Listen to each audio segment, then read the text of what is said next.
வணக்கம். நம்மளோட இந்த வேகமான வாழ்க்கையில நாம எல்லாருமே அமைதிய தேடி ஓடிட்டு இருக்கோம் இல்லையா? பல நூற்றாண்டுகளா பயன்படுத்தப்பட்டு வர்ற ஒரு பழமையான, புனிதமான குணப்படுத்தும் வழிமுறை நமக்கு எப்படி மன அமைதியையும், முழுமையான ஆரோக்கியத்தையும் கொடுக்க முடியும்னு இன்னைக்கு நாம விரிவாக பார்க்க போறோம். மன அமைதி, நல்ல ஆரோக்கியம் இதெல்லாம் யாருக்கு தான் வேண்டாம்? வேலை, குடும்பம், எதிர்காலம்னு பல கவலைகளுக்கு நடுவுல நம்ம மனசும் உடம்பும் அமைதியை தேடி அலைப்பாயுது. அந்த தேடலுக்கான ஒரு ரொம்ப பழமையான ஆனா ரொம்ப சக்தி வாய்ந்த ஒரு வழிய பத்தி தான் இந்த ஆய்வுல நம்ம தெரிஞ்சுக்க போறோம். அப்போ இந்த முறையால நமக்கு என்னென்ன கிடைக்கும்னு பார்க்கலாமா? இது வெறும் நம்பிக்கை மட்டும் இல்ல, உறுதியான பலன்களையும் கொடுக்குது. முதல்ல மனசுல ஒரு தெளிவு பிறக்கும். அப்புறம் ஆழமான ஒரு அமைதி. சில நோய்கள் கூட குணமாகணும், உடம்புல நல்ல மாற்றங்கள் நடக்கணும், ஒட்டுமொத்தமா நம்ம ஆரோக்கியம் மேம்படணும் மூல ஆதாரம் சொல்லுது. இது ஒரு முழுமையான மாற்றத்துக்கான பாதைன்னே சொல்லலாம். சரி, இந்த சக்தி வாய்ந்த முறை எங்கிருந்து வந்தது? இது ஏதோ புதுசா கண்டுபிடிச்சதில்லைங்க.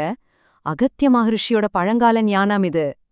ஒரு குருநாதர் மூலமா நமக்கு கிடைச்சிருக்கு. தலைமுறையா பாதுகாக்கப்பட்டு வந்த ஒரு பொக்கிஷம்னே சொல்லலாம். எந்த ஒரு நல்ல விஷயத்துக்கும் அதுக்கு தேவையான பொருட்களும் ரொம்ப முக்கியம் இல்லையா? இங்கேயும் அப்படிதான். இதுக்கு தேவைப்படுற பொருட்கள் சாதாரணமானவ கிடையாது.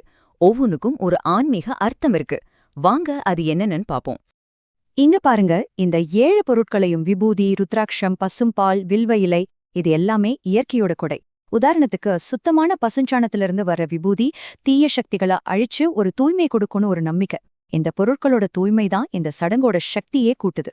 சரி, பொருட்கள் எல்லாம் ரெடி. இப்போ இந்த பகுதியோட முக்கியமான கட்டத்துக்கு வந்திருக்கோம். அதாவது இதை எப்படி செய்யணும், இந்த புனிதமான கலவையை உருவாக்குறது எப்படின்னு ஸ்டெப் பை ஸ்டெப்பா பார்க்கலாம். ஆனா ஒரு நிமிஷம், இதை எப்ப வேணாலும் செஞ்சிட முடியுமா? இல்ல, இதுக்குன்னு ஒரு ஸ்பெஷல் டைம் இருக்கு. அதுதான் சூரியன் மறைற நேரம், அந்தி பொழுதுன்னு சொல்வோம்ல. பகலும் இரவும் ஒன்னு சேர்ற அந்த மேஜிக்கல் டைம்ல பிரபஞ்சத்தோட சக்தி ரொம்ப அதிகமா இருக்கும்னு ஒரு நம்பிக்கை இருக்கு. அந்த சக்திய நாம உள்வாங்கிக்கிறது தான் இதோட நோக்கமே.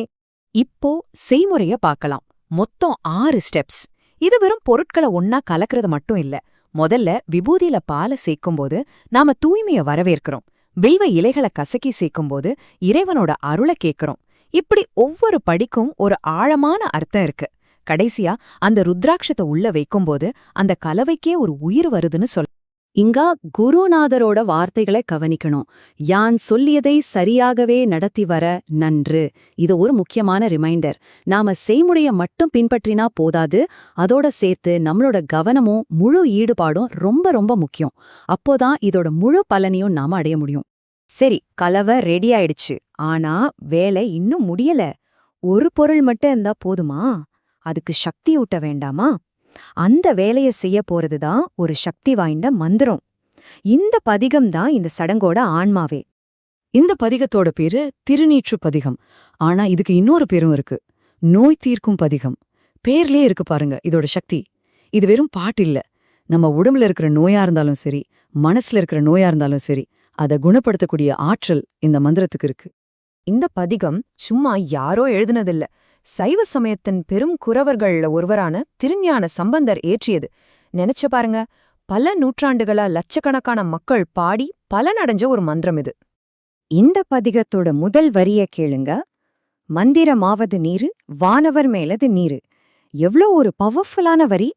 திருநீருங்கிறது வெறும் சாம்பல் இல்ல, அதுவே ஒரு மந்திரம்னு சொல்லுது. தேவர்களே அவங்க உடம்புல பூசிக்கிற அளவுக்கு புனிதமானதுன்னு சொல்லுது. இந்த ஒரு வரியே போதும் இதோட மகிமையை நாம புரிஞ்சுக்க. பதிகத்தை முழு மனசோட சொல்லி முடிச்சதும் அந்த கலவை தெய்வீக சக்தியால நிரம்பி வழியும். இப்போ கடைசி படி, அத ரொம்ப பக்தியோட மரியாதையோட ஒரு பிரசாதம் மாதிரி சாப்பிடணும். அப்படி செய்யும்போது அந்த சக்தி நம்ம உடம்புக்கும் மனசுக்கும் உள்ள போய் அதோட வேலையை செய்ய ஆரம்பிக்கும். ஓகே, இந்த முழு செய்முறையையும் நாம பார்த்துட்டோம். இதை தொடர்ந்து செஞ்சா என்ன நடக்கும்? ஆரம்பத்துல நாம கேட்டோமே, மன அமைதி, ஆரோக்கியம் அதெல்லாம் எப்படி கிடைக்கும்? வாங்க அதோட பலன்களை இப்ப விரிவா பார்க்கலாம். தினமும் இத செஞ்சா என்ன ஆகும்னு பாருங்க. முதல்ல மனசுல ஒரு தெளிவு வரும். அப்புறம் மன அப்படியே அமைதியாகிடும். உடம்புல நல்ல மாற்றங்கள் நடக்க ஆரம்பிக்கும். சில நோய்கள் தானா குணமாகும். மொத்தத்துல நம்மளோட முழு ஆரோக்கியமும் மேம்படும். இது ஒரு சின்ன செடி நட்டு அது பெரிய மரமா வளர்ற மாதிரி. பொறுமையா செஞ்சா பலன் நிச்சயம். குருநாதரோட இந்த கடைசி வார்த்தைகள் ரொம்ப முக்கியம். இதை அனுதினமும் செய்து வர சிறப்பான மனத்தெளிவும் ஏற்படும். அப்பொழுது ஆரோக்கியமும் வழிவகை செய்யும். கவனிச்சிங்களா? முதல்ல மனத்தெளிவு, அப்புறம்தான் ஆரோக்கியம். நம்ம மனசு தெளிவா இருந்தாலே உடம்பு தானா ஆரோக்கியமாயிடுங்கிறத எவ்ளோ அழகா சொல்லியிருக்கார் பாருங்க. இந்த விளக்கத்தோட இறுதியில உங்ககிட்ட ஒரு கேள்வி. நம்ம கையில இருக்கிற சாதாரண பொருட்களும் நம்ம மனசுல இருந்து வர்ற மந்திரமும் இந்த பிரபஞ்ச சக்தியோட சேரும்போது என்ன மாதிரியான அற்புதம் நடக்கும்னு நினைக்கிறீங்க? இதுக்கு பதில் உங்க அனுபவத்துல தான் இருக்கு. முயற்சி செய்து பாருங்க. நன்றி.